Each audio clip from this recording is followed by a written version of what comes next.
خوای گەورە و لۆڤان سڵای خواتان لەبێ قوتابیانی پۆلی 12 لە زنجیرەوانەکانمان بەردەوامی لە کەناڵی ژیاری پەروەردەیی لەوانەی ئەوڕۆماندا پشتیوان بەخوای گەورە باز لە ئەپسۆدی هەفتەم دەکەین لەوانەی ڕابردوو باسی ئەپسۆدی شەشەممان کرد کە چەند ڕوودا و چەند بەسەرهاتێک لەوێندا ڕوویدا لەوانە کەلوپەلەکانیان گواستەوە لە بۆ سەنگەرەکە چەند شەڕێک لە بینیان لە نێوان چەتەکان و پیاوباشەکاندا ڕوویدا ئەوڕۆ ئینشاڵڵا باسی ئەپسۆدی هەفتەم دەکەین ئەپیسۆد 7 زنجیرەی حوتەم My Sea Adventure تەوان چیرۆکە لێرە هەر جیم دەیجێڕتەوە My Sea Adventure تەوان وەکو دەنگی چ لە وشەیە هەیە Adventure واتە سەرکێشی واتە سەرکێشیەکانی سەردەریام جیم باسی خۆی دەکا How My Sea Adventure Began چۆن سەرکێشیەکانی سەردەریام دەستی پێکرد The mutineers did not return that day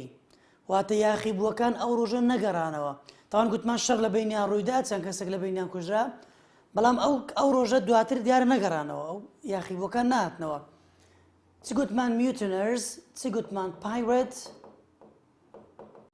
هەردووک هەمان شت هەردووک واتە چەتەکان However هەرچەندە Hunter never woke up again هەرچەندە Hunter چی دیکە چۆن لە خەوەکەی بەخەبەر نهاتەوە واتە مرد کۆچی دوایی کرد and died sometime the following night هەر شەوی دواتر هەنتەر مرد تەبەن باسمان کردو پێشتر جۆیسش مرد بوو و هەروە تۆم ڕێدروستش مرد بوو لەگەڵ چەند پیاوەک لە لایانی چەتەکانیش The captain had been shot in the shoulder and the leg کاپتن شانی و هەروە قاچی بریندار ببوو However, the doctor stated that بەڵام دکتۆر گوتبووی کە he would certainly recover هەرچەندە دکتۆر گوتی کە ئەو بە زووی چاک دەبێتەوە واتە خەتەریاتی نییە provided that he was given enough time to rest گوتبووشی کە ئەو پیاوە دەبێ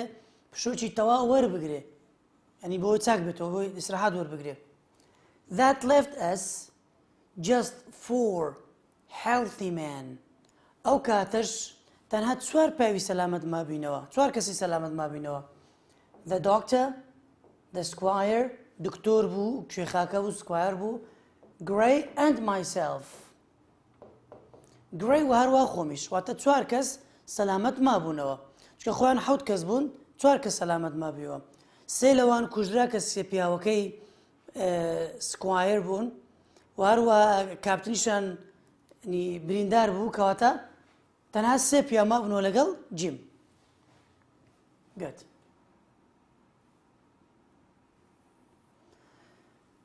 After eating lunch دوای نانخواردنی نیوەڕۆ the doctor picked up 2 pistols a musket a sword دکتۆر 2 دەمانچە گرتە دەست 2 pistols 2 دەمانچە a musket چەکێک سیلاحێک a sword و هەروە شمشێرێک and the treasure map و هەروە نەخشەی دورگەکەشی برد نەخشەی گەنجینەکەشی برد and walked quickly into the woods to the north و هەروە بەرەو ئاراستەی باکوور ڕۆشت بەناو دارستانەکە بەرەو ئاراستەی باکوور ڕۆشت تاوان ئاراستەی باکوور کە دەڵێن north واتە ئەو شوێنەی کە لە ئەشکەوتەکە نزیک بوو لە هەمان کات ئەو شوێنە بوو کە بێنگەنی لێ دەژیا کەواتە وا پێدەچوو بچێتە لای بێنگەن قسەی لەگەڵ بکە I thought that he was probably going to see بێنگەن من وا تێگەیشتم کە ئەو دەچێت بۆ بینینی بێنگەن وا بۆی چووم I started to wash out the log house دەستم کردە شوشتنی log house-ەکە خانۆ دارینەکە واتە سەنگەرەکە It was hot گەرم بوو شوێنەکە گەرم بوو and was filled with blood وشەی blood دەبڵ ئۆیەکە بەو دەنگەی دەخێنرێتەوە ئەیەکی مامناوەندە blood and it was filled with blood واتە پڕ ببوو لە خوێن ئەو شوێنە blood واتە خوێن and dead bodies و هەروە پڕ بوو لە لاشەی مردوو I hated it یعنی من ڕقم لەو دیمانە بوو ڕقم لەو بارودۆخە بوو and wanted to get away ویستم لەو دیمانە تۆزە دوورکەومەوە ینی جەوەک وەرگم دوورکەومەوە لەوە. After a moment's thought دوای ساتێک بیرکردنەوەم and while the squire and Grey were not looking لە کاتێکدا کە سکوایر و گرەی ئاگایان لێ نەبوو سەیریان نەدەکرد ئاگایان لە من نەبوو I filled my pockets with biscuits بەرکەکانم یان جیرفانە باغەڵەکانم پڕ کرد لە پسکێت لە کێک took 2 pistols دوو دەمانچەم لەگەڵ خۆم برد and immediately left the log house یەکسەر خانۆدارەکەم بەجێهێشت کەواتاکە پرسیارمان کرد جیم لەبەر چ خانۆدارەکەی بەجێهێشت because he hated that ڕقی لەو دیمانە بوو لە دیمەنی خوێن و لاشە مردووەکان. This was the second reckless thing I had done. ئەوە دووەمین کاری سەرشێتانەی من بوو. باش ئەگەر پرسیارکەن ئایا کاری سەرشێتانەی یەکەمی جیم چ بوو؟ The first reckless thing that Jim did was when he climbed onto one of the boats that went ashore with Silver. ئەو کاتە بوو کە دوو بەلەمەکە ئیزنیاندان ئێوارەکە پشوو وەربگرن ئەوە بوو جیم خۆی خستە سەر یەکێک لە بەلەمەکان. ئەوە ڕکلەسی یەکەم بووە تا کاری سەرشێتانەی یەکەمی جیم بوو. ئەی کاری دووەمی چ بوو؟ کاری دووەمیشی ئەوە بوو کە ڕای کرد لێوێندەر بەتەنیا ئەوانی جێهێشت. And that this time I had left only 2 men to protect the stockade. ئەو کاتە تەنها 2 کەس مابوون ئەو 2 کەسم لێوێندەر جێهێشت بۆی پارێزگاری لە سەنگەرەکە بکەن. But like the first act بەڵام وەکو کاری یەکەمم واتە وەکو سەرشێتانەی یەکەمم کە سەرکێشەکەی یەکەمم it would help to save us ئەوەش یارمەتی دەربوو لە ڕزگارکردنی ژیانمان. I had decided to go down to the white rock بڕیارمدا بەرەو لای بەردەستپێکە بچم. تاوان بەردەستپێکە و شوێنە بکە بێنگەن باسی کرد بوو کوتی بە لەمەچی گسکەم لەوێ دانایە هەر کاتێک ئیشت پێ بوو بڕۆ لەوێ بەکاری بینە. And find Bengan's boat بچم و هەروەها بەلەمەکەی بێنگەم بدۆزمەوە. It was beginning to get dark now خەریک بوو ئەو کاتە تاریکدا دەهات. And as I walked among the trees لەو کاتێ بەناو دارستانەکەدا تێپەڕیم I saw a boat بەلەمێکم بینی with Silver and some other men aboard کە سیلڤەر و هەندێک لە پیاوەکانی تری لەسەر بوو ئەو بەلەمە وتە بەلەمی چەتەکان بوو. Rowing from the Hispaniola to the beach کە لە کەشتی هیسپانیۆلا بەرەو کەنارەکە دەڕۆشتن ئەو جەماعەتە. I went on to find the white rock بەردەوام بووم لە ڕۆشتن بۆ ئەوەی بەردەستپێکە بدۆزمەوە. As the light died کاتێک کە ڕووناچی نەما واتە شەودا تاریک دەهات and it was almost totally dark لەو کاتێک کە بە تەواوی تاریک دەهات by the time I finally found the little boat کە لە کۆتایی بەلەمەکەی بچووکەکەم دۆزیەوە دنیا تەواو تاریک دەهات بوو. It was very small ئەو وەسفی بەلەمەکەیە it was very small بەلەمێکی زۆر بچووک بوو ئەوە یەک even for me تەنانەت بۆ منیش بچووک بوو بەلەمە. And it was made from a frame of طبعا وشەی rough دەنجی فئی تێدا rough it was made from دروست کرابوو لە a frame of rough pieces of wood لە داری ڕق چوارچێوەیەکی داری ڕق دروست کرابووەتە چوارچێوەکەی هەیکەلەکەی داری ڕق دروست کرابوو. Covered in goat skins داپۆشرابوو بە پێستی بزن یان بزنە چێوی. There was also a paddle paddle ڕێک بە کوردی واتە پەیدان واتە شتێکی هەبوو وەکو پەیدانێکی هەبوو. Now that I had found the boat هەر ئەو کاتێکە بەلەمەکەم دۆزیەوە I had another idea ئەو کاتە بیرۆکەکی دیکەشم لە بۆ هات واتە ئەو بیرۆکە کەی بۆ هات کاتێکە بەلەمەکەی دۆزیەوە نە کاتێکە سەنگەرەکەی جێشت ئەو کاتەنا کە بەلەمەکەم دۆزیەوە بیرۆکەکی دیکەشم لە هات یەکسەر. I could use the boat to go secretly out to the Hispaniola بیرم کردەوە گوتم چ I could use the boat to go secretly to the Hispaniola بیرم کردەوە گوتم بە شێوەیەکی نهێنی دەتوانم ئەو بەلەمە بەکار بێنم بۆی بچم بۆ سەر کشتی ئیسپانیۆڵە لۆ بچمە ئیسپانیۆڵە in the dark لە تاریچەکە and cut it free و هەروە بەلەمەکە ببڕم ینی حەبلەکەی ببڕم بەرڵایکەم the anchor her anchor لەنگەرەکەی ببڕم to stop the pirates going to sea بۆ ئەوەی چەتەکان ڕابگرم نەتوانن بچنە دەریا واتە بە کەیف خۆیان هاتچۆ لە دوورگە و لە بۆ دەریاکە نەکەن by now it was very dark ئەو کاتە تەواو تاریک بوو I could see the pirates campfire واتە campfire واتە شوێنی ئاگردان واتە شوێنی ئاگردانەکەی چەتەکانم دەبینی زۆر لە دوورەوە further along the beach کە بە درێژایی کەنارەکە دیار بوو and just one light هەر یەک تاکە ڕووناچی out in the water which showed me where the Hispaniola lay یەک ڕووناچی لە ناو دەریاکە وای کرد کە من ڕێگای ئیسپانیۆلا بدۆزمەوە I carried the little boat واتە بەلەمە چووکەم لەگەڵ خۆم برد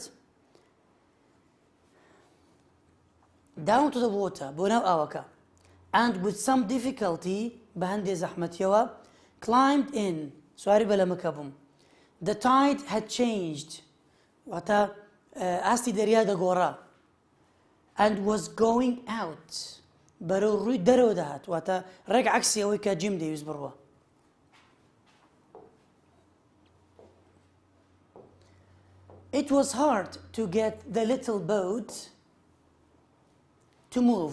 It was hard to get the little boat to move. واتە جوڵاندنی بەلەمە بچووکە زەحمەت بوو کارێکی زەحمەت بوو in the right direction زەحمەت و بەرەو ئاراستەی ڕێک بیبەم ئەو بەلەمە but despite this بەڵام سەرڕای ئەوەش I managed at last to get near the ship بەڵام لە کۆتایی توانیم خۆم نزیکی کەشتەکە بکەمەوە when I found the anchor rope کە حەبلی لەنگەرەکەم دۆزیەوە I took out my knife چەقۆکەی خۆم دەرهێنا and started to cut it دەستم کردە بڕینی حەبلەکە as I was cutting لەو کاتێک کە حەبلەکەم دەبڕی I could hear two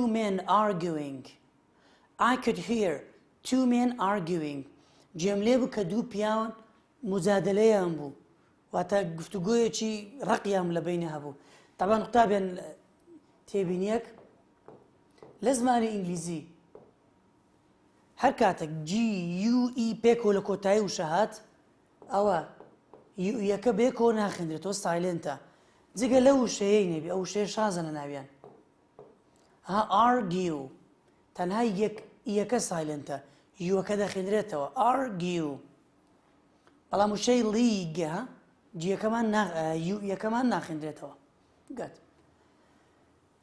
Okay. And fighting in the ship. جێبیست بووم کە دوو پیا و گفتوگۆیان بوو هەروە شەڕیان بوو لەسەر کەشتێکە above me لەسەرەوەی خۆمەتە ئەو لەناو ئاوەکە بوو It was clear that they had drunk a lot. ڕوون بوو کە ئەوان خواردبوویان و زۆریان خواردبەوە A lot of rum زۆریان ڕەم خواردبەوە شەرابیان خواردبەوە And I knew one of the voices. یەکێک لە دەنگەکانم ناسیەوە. It was the voice of Israel Hands. دەنجی Israel Hands بوو. واتە سایقی کەشتێکە کۆکزوونەکە بوو.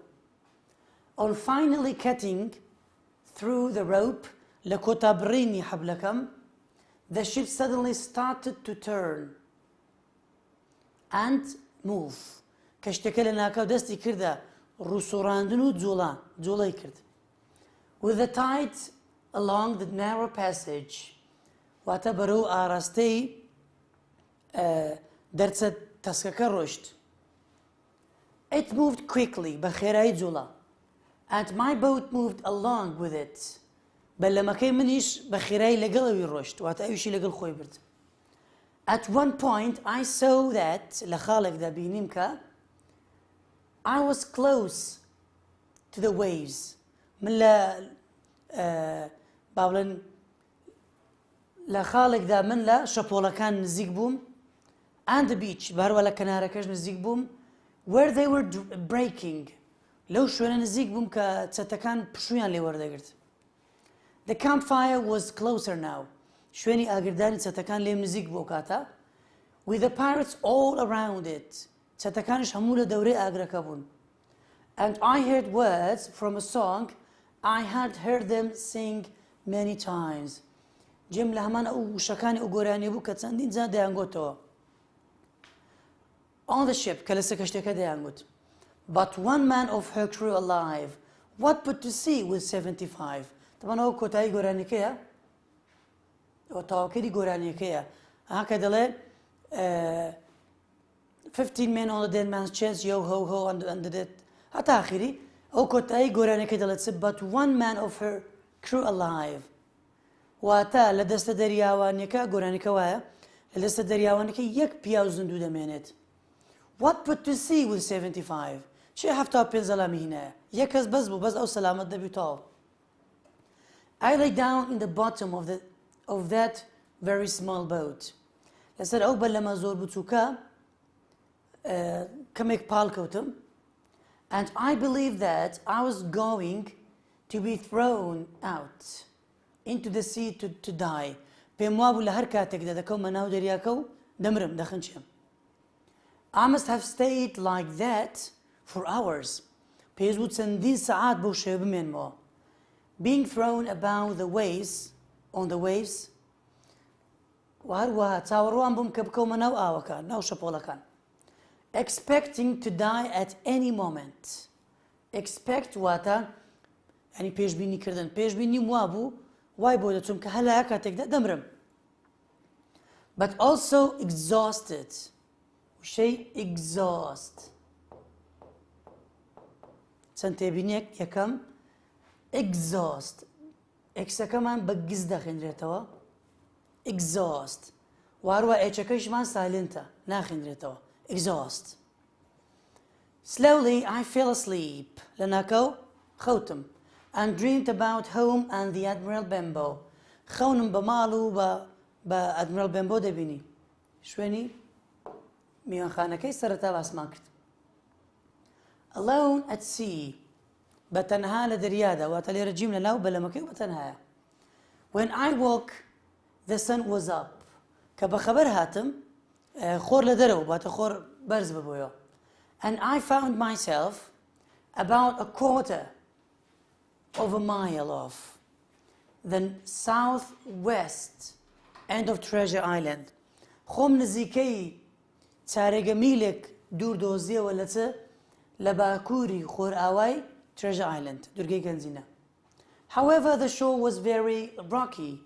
هەرچەندە کەنارەکە زۆر بەرداوی بوو بەردەڵام بوو بەردی لێ بوو. And the sea rough وهروە دەریاکەش زۆر توند و تیژ بوو بەهێز بوو. So I could not risk trying to go ashore. بۆیە نەمتوانی ڕوبەڕووی ئەوە بمەوە یان نەمتوانی بچمە کەنارەکە نەمتوانی. I tried to paddle. واتە هەوڵمدا پەیدان لێ بدەم واتە سۆڵ لێ بدەم. But the boat was difficult to stir. بەڵام بەلەمەکە stir واتە کۆنترۆلکردن سوکانگرتن کۆنترۆلکردن بەڵام کۆنترۆلکردنی بەلەمەکە زەحمەت بوو ئەستەم بوو. And water started to come in. ئاو خەریک بوو دەهاتە ناو بەلەمەکەوە. I felt horribly frightened. هەر زۆر هەستم بە ترس کرد. How could I hope to reach land? چۆن هیوا بۆ بخوازم بگەمەوە سەرزەوی جارشکە. Sometime later هەندێک ساتێک دواتر as I moved around the coast هەرو کاتێک کە دەسوڕامەوە بە دەوری کەنارەکەیە I suddenly saw the Hispaniola in front of me. لە ناکاو ئیسپانیۆلام لە بەردەم خۆم دابینی. Less than half a mile away. نزیکەی نیو میلێک لێمەوە دوور بوو واتە هەر لە ناکاو کەتۆ پێشم. Her sails were moving freely. واتە چارۆگەکانی بە ئازادی بە بەرەڵایی بە کەیف خۆی دەجوڵایەوە. چکە چارۆگە تون دەکرێت بۆی کەشتی بڕوا هەر کاتێک چارۆگە زۆر شل و بەرەڵا بوو کەواتە کەس نی لێی بخوری دیارە لەبەر هەندێک.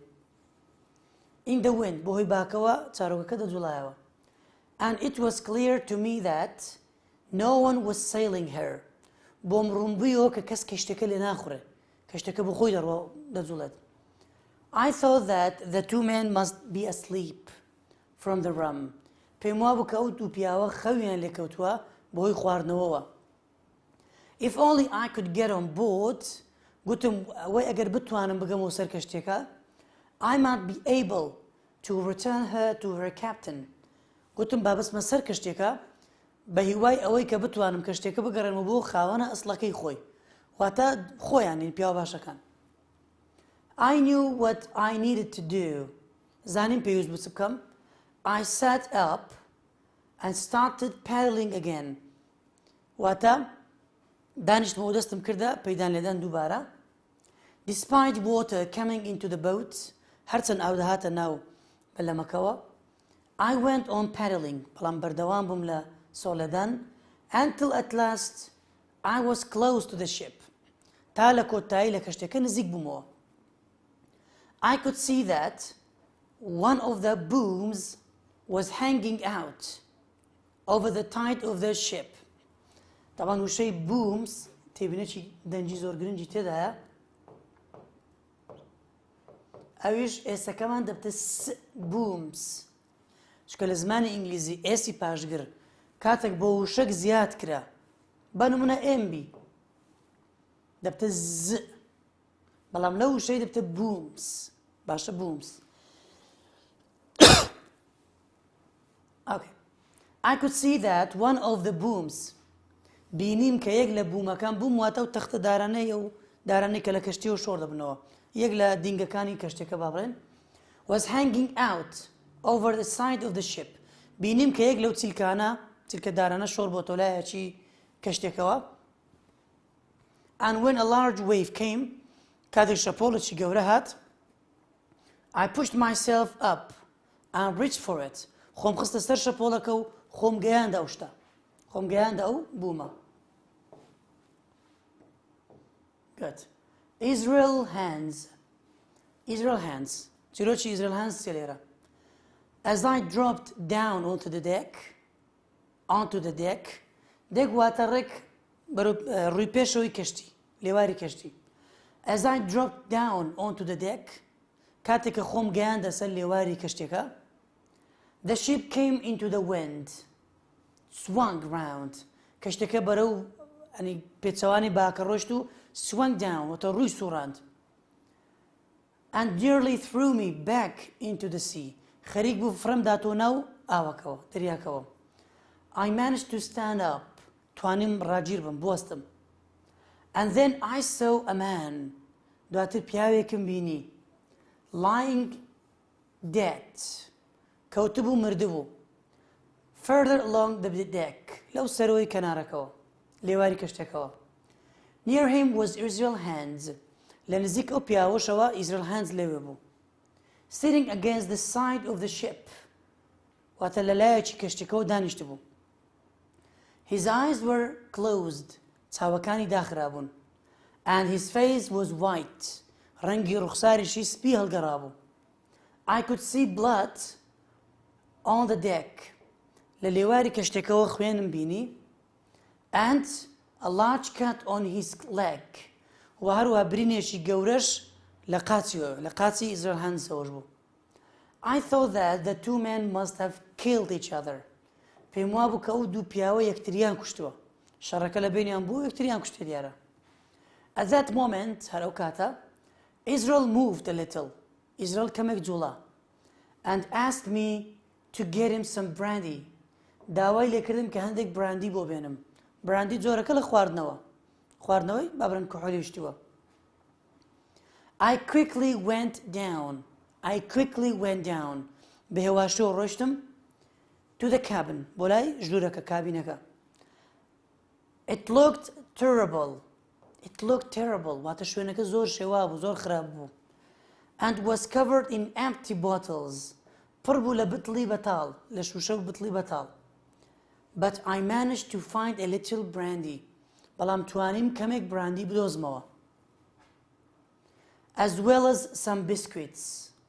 و هەروە هەندێک پسکێتیشم دۆزیەوە کێکم دۆزیەوە چیز پەنیرم دۆزیەوە and raisins و هەروە هەندێک مێوژشم دۆزیەوە for myself لە بۆ خۆم ئەو شتانە لە بۆ خۆم بوو after drinking the brandy دوای خواردنەوەی براندیەکەی واتە ئیزراەل هانز براندێکی خواردەوە Israel was stronger ئیزراەل هانز بەهێزتر دەرکەوت بەهێزتر بۆ کاتە and asked me where I had come from پێی گوتم گوتی تۆ لە چێوە هاتووی چۆن گەشتی ئێرانی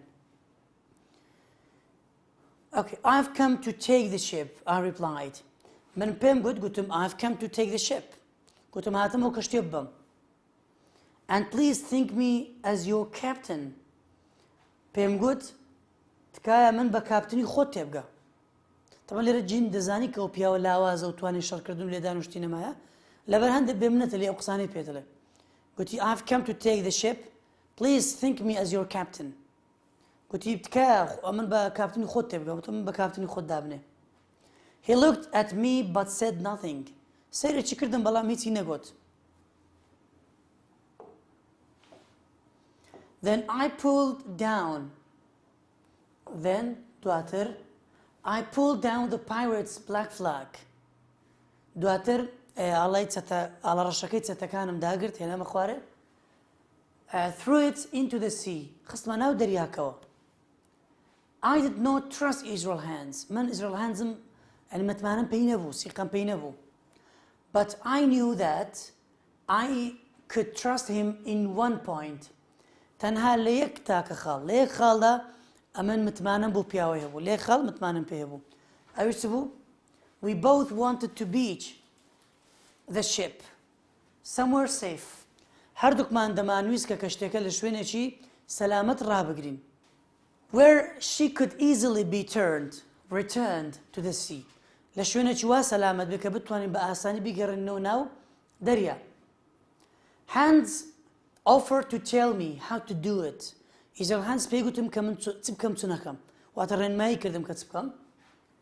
So with Hans giving me step by step instructions بۆیە بە پێدانی ڕێنمایی هەنگاو بە هەنگاوی Israel hands, we brought the ship slowly into the north inlet. توانیم لە دەرچەی بەشی باکوور دایبنێم کەشتەکە لێ دەردابنێن. Then he cried دواتر هاواری کرد Now my boy گوتی کوڕە ئێستا and I turned the ship quickly and she started to move towards the shore.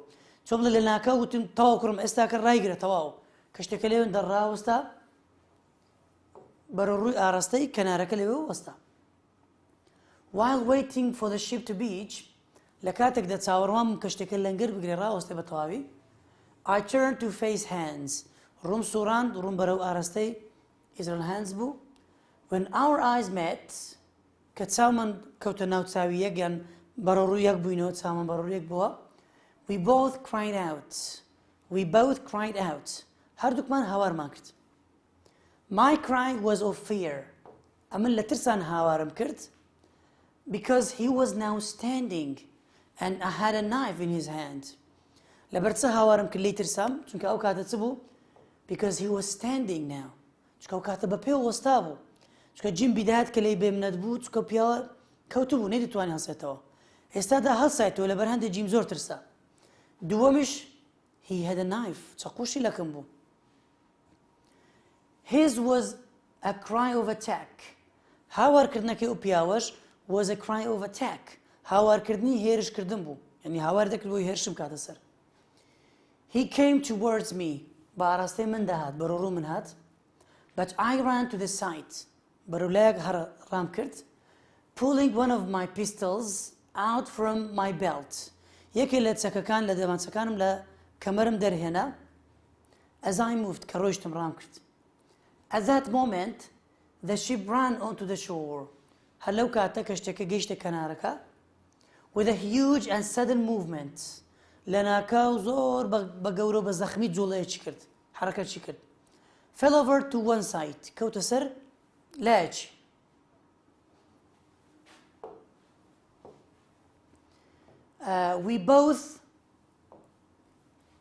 We both fell down onto the deck. We both fell down onto the deck. هەردووکمان بەربوونەوە بەرەو ئاراستەی یعنی بەرەو لێواری کەشتەکە بەربووینەوە. But I jumped up again. Jumped up again. بەڵام من دووبارە هەڵسامەوە. I started to climb the nearest mast. Mast واتە دار ئاڵا، دارێکی بەرزەیە لە زۆربەی کەشتەکان لە بەشی پێشەوەی کەشتەکەیە. داری ئاڵایەن ئەو دارێکە کاپتن دەستە سەری لەوەی دوورۆی خۆی پێبینێت. I started to climb the near mast.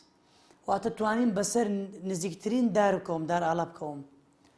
On getting high up the mast, لە کاتی بەسەرکەوتنم بەو دارە، I stopped to load my 2 pistols. ڕاوەستان بۆی هەردوو دەمانچەکەم سوارکەم. Hands began to come up the mast after me. Israel hands دەستی کردە بەسەرکەوتن بە دوای منەوە. And then he stopped climbing. دواتر وەستا لە بەسەرکەوتن. Threw his knife at me. چەقۆکەی لە من گرت. Despite the fact that it hit me, هەرچەندە چەقۆکە پێم کەت، in the shoulder بە شارم کەوت، I fired both my pistols. هەردوو لە دەمانچەکانم تەقاند بەرەو خوارەوانی. Hands cried out. Hands هاواری کرد. And fell into the water below. کەوتە بەر بۆ و کەوتە خوارەوە ناو ئاوەکە. طبعا لێرە جیم Israel hands دەکوژێت دیارە. Pieces of 8 ئەو دراوە هەشتیە بوو. Pieces of 8 واتە دراوی هەشتی. ئەو کەریمەیە بوو کە بە بەغاکە زۆر دەیگۆتەوە. هەرو بەشە بەو ناوەیە. After a few moments of fear, دوای چەند ساتێک لە ترس، I saw that the knife had not hurt me much. بینیم کە چەقۆکە زۆر بە خراپە ئازاری نەدایمەوە، باستەم پێم کەتیە. And I climbed slowly down. بێواشەوە هاتمە خوارەوە. Hands was dead in the water. Hands مردبوو کەوتووە ناو ئاوەکە. I got rid of the other body. لاشەکەی دیکەشم لە کۆڵ کردو فڕەدا by lifting it over the side of the ship to join hands. لاشەکەی دیکەشم فڕەدا ناو ئاوەکە وەکو Israel hands تا بەگەرەوی بکەوی یا لەگەوی بڕوە.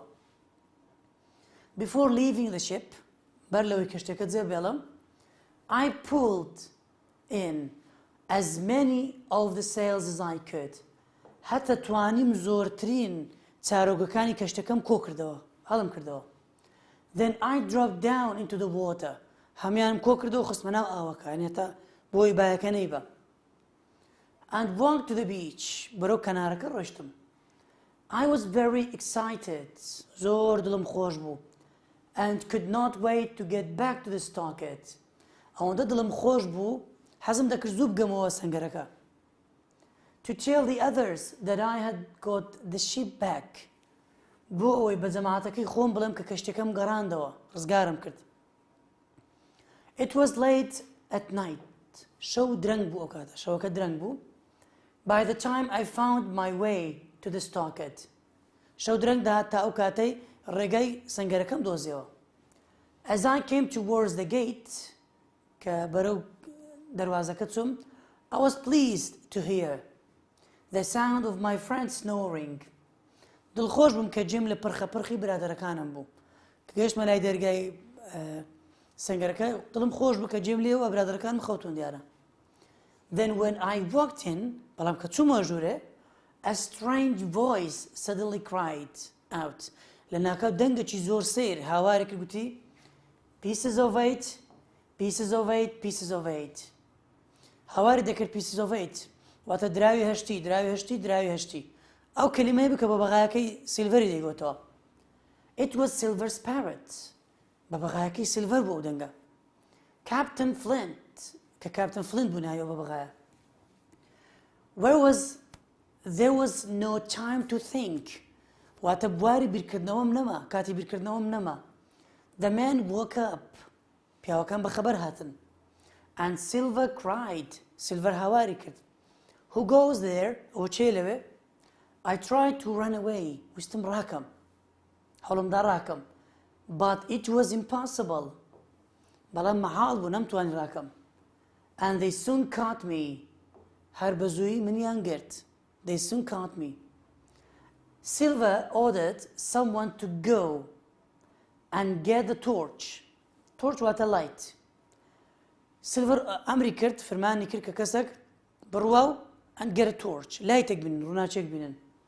And I waited for the light to come. چاوەڕوان بووم کە گڵۆپەکە بێت لایتەکە بێت.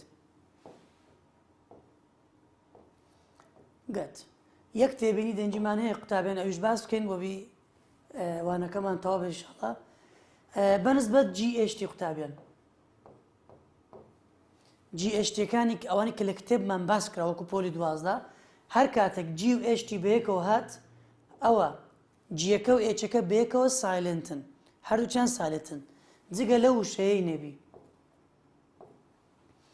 دەبشا بەنمونە وشەی لایت وشەی سایت وشەکان زۆرن هاتن GHەکان ناخیندێنەوە جگە لە یەک وشەی نەبی ئەویش ئەو وشەیە وشەی درافت تاکە وشەی ئینگلیزیە کە GHەکەی بە فە دەخیندرێتەوە باشە گەت تاوانەی داهاتوو بەخوای گەورەتان دەسپێرم خواتان لەگەڵ